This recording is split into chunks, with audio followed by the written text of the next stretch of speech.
Welcome back. This is me, Arshi, and in this video, I'm going to talk about the placement opportunities, what you get from Tier 2 and Tier 3 colleges. किस तरह की profiles मिलती हैं, किस तरह का placement होता है, that I really want to talk in general. Let's start with the very first thing कि हर student अगर MBA करना चाहता है तो वो ये सोचता है that I want, उसकी जो dream job होती है वो consulting होती है. अब वो कंसल्टिंग क्या रहती है कि मुझे बेन एंड कंपनी में जाना है, मुझे मैकिन्सी में जाना है, विच is again a global level की टॉप कंसल्टिंग फर्म्स, राइट. अब यही कंपनी जब Tier 2 Tier 3 कॉलेजेस में आती हैं तो वैसे तो इनमें से कुछ कंपनीज कम हो जाती हैं which don't comes to Tier 2 Tier 3 colleges, but other consulting firms जैसे कि डेलॉयट हो गई, PwC हो गई, EY हो गई, KPMG हो गई, ऐसी कंपनीज आती हैं which is again a big 4 kind of का कंपनीज. प्लेसमेंट एवरेज पैकेजेस का फ़र्क हो जाता है if you go to a Tier 1 college and if you go to a Tier 2 Tier 3 college.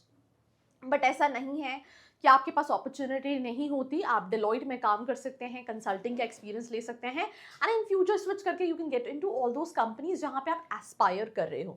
Now second thing, I will give you again an example कि अगर आप marketing as specialisation ले रहे हैं, आप IIM अहमदाबाद जैसे कॉलेजेस, बैंगलोर, कैलकाटा जैसे colleges से अपना MBA कंप्लीट कर रहे हैं तो आपके पैकेजेस में काफ़ी ज़्यादा फ़र्क होगा. मैं ये नहीं कहूँगी कि सब तरह की प्रोफाइल में फ़र्क होगा, कुछ प्रोफाइल्स में डिफरेंस रहेगा, कुछ प्रोफाइल्स में, क्योंकि IIM अहमदाबाद में भी सेल्स जॉब आती हैं, मैनेजर प्रोफाइल जैसी जॉब आती हैं, ऐसा नहीं है सेल्स एंड सेल्स मैनेजर जैसी प्रोफाइल्स नहीं होती हैं. बट अगर आप देखोगे तो डाइवर्सिफिकेशन बहुत ज़्यादा रहता है कि जैसे कि फॉर एग्जांपल ब्रांड मैनेजर जैसे रोल्स, प्रोफाइल्स जो आती हैं उनकी प्रोफाइल्स काफ़ी अलग होती हैं. वैसे अगर आप Tier 2 Tier 3 में देखेंगे तो जो percentage of sales and marketing company उसमें सेल्स रोल्स बढ़ जाते हैं, पर वहाँ पे भी कोर रोल्स है, पर वो कोर रोल्स के परसेंटेज कहीं ना कहीं कम है. Now coming to the third category of companies, let's say अगर हम फाइनेंस की बात करें तो अगर आपको इन्वेस्टमेंट बैंकिंग में जाना है which is again the dream job for every single student जो MBA करके जाता है, तो Tier 1 कॉलेजेस से you can directly get into investment banking. But अगर आप Tier 2 कॉलेजेस से जाना चाहते हैं या Tier 3 से जाना चाहते हैं तो आपका CFA होना चाहिए.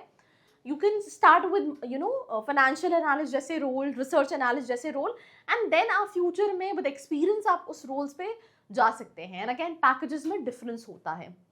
तो इन शॉर्ट मैं आपको ये बताने की कोशिश कर रही हूँ कि ऐसा नहीं है कि Tier 2 Tier 3 में कंपनी नहीं आती हैं. Right from BlackRock to ऑक्सेन to companies like Deloitte, EY, PwC, जो कंपनीज आप देख के जाते हो. बहुत सारी कंपनीज ऐसी हैं जिनके नाम आप देखते नहीं हो कि आपको लगता है यार इसका नाम नहीं सुना है तो शायद इतनी अच्छी कंपनी होगी नहीं. बट अगेन बहुत सारी कंपनीज हैं जो इंटरनेशनल कंपनीज हैं, नेशनल कंपनीज हैं, आती हैं स्टूडेंट्स को हायर करने के लिए. अपॉर्चुनिटीज रहती हैं.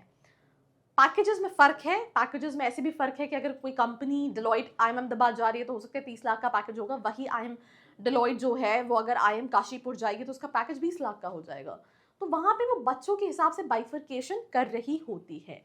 रोल्स में थोड़ा बाइफर्केशन होता है कि लेट्स इन केस अगर आप अहमदाबाद में 20% सेल्स रोल होंगे या 30% सेल्स रोल होंगे तो आपको हो सकता है Tier 2 Tier 3 कॉलेजेस में 60% जो है वो सेल्स ड्रिवन रोल हो. Again it's not like a door to door sales kind of a thing, whether it's manager role और anything, but related to sales job roles रहेंगे, राइट. जितनी bulk hiring example के तौर पे Tier 1 colleges से consulting companies कम करेंगी, ज़्यादा करेंगी, उतने नंबर्स ऑफ कैंडिडेट्स कम होंगे if you go to Tier 2 Tier 3 category of colleges. But opportunities in always there. I've been interacting with students from last many years. I've seen students getting into PwC, I've seen students getting into all these dream companies, right, जो आप जाना चाहते हैं. मोतीलाल ओसवाल हो गया, ऑक्सेन हो गया, black rock हो गया. तो ऐसा नहीं कंपनीज नहीं आती. FMCG हो गया, कंसल्टिंग हो गया, राइट, IT कंपनीज हो गई, इन्फोसिस हो गई, कैपजेमिनी हो गई, ये सभी कंपनीज आती हैं Tier 2 Tier 3. बट 100% जैसा मुझे नहीं लगता ना Tier 1 में सिचुएशन है, ना Tier 2 में है या Tier 3 में है. आप Tier 1 से जाते हैं तो ऑब्वियसली आपको जो पैकेजेस मिलते हैं, लेट्स इन केस अगर आप अच्छी कैटेगरी ऑफ स्टूडेंट है, आपने मेहनत की है, तो आप 25 लाख से 28 लाख से 20 लाख से करियर स्टार्ट करोगे. और अगर आप Tier 2 Tier 3 में जाओगे तो आप 8 से 12 13 14 लाख से अपना करियर स्टार्ट करोगे. तो ये फ़र्क है. तो आपको उस लेवल पे पहुंचने में थोड़ा सा एक्सपीरियंस और टाइम लगेगा when it comes to the position. But if somebody says that placement ही नहीं है तो भाई तुम कॉलेजेस जाके LinkedIn पे सर्च करो, you will find people working in all those dream companies जो उसको आप एस्पायर कर रहे हो. बिकॉज भाई मैं वीडियोस बनाने से पहले खुद ऐसे स्टूडेंट्स से इंटरेक्ट करती हूँ. बट रियलिटी चेक करना बहुत ज़रूरी है कि आपका aspiration when you looking for colleges क्या है, और आप जिन कॉलेजेस को देख रहे हो वहाँ पे वो चीज़ मिल भी रही है या नहीं मिल रही है. If you want to know more insights about these particular things, नीचे एक प्रोफाइल एनालिसिस फॉर्म दिया है, नंबर दिया है, फिल करके आप डिटेल्स ले सकते हैं. दिस वाज मी आशी खान साइनिंग ऑफ. मिलते हैं एक और एपिसोड के साथ. I hope you like this video. For more such videos, keep watching our channel. And do not forget to like, share and subscribe.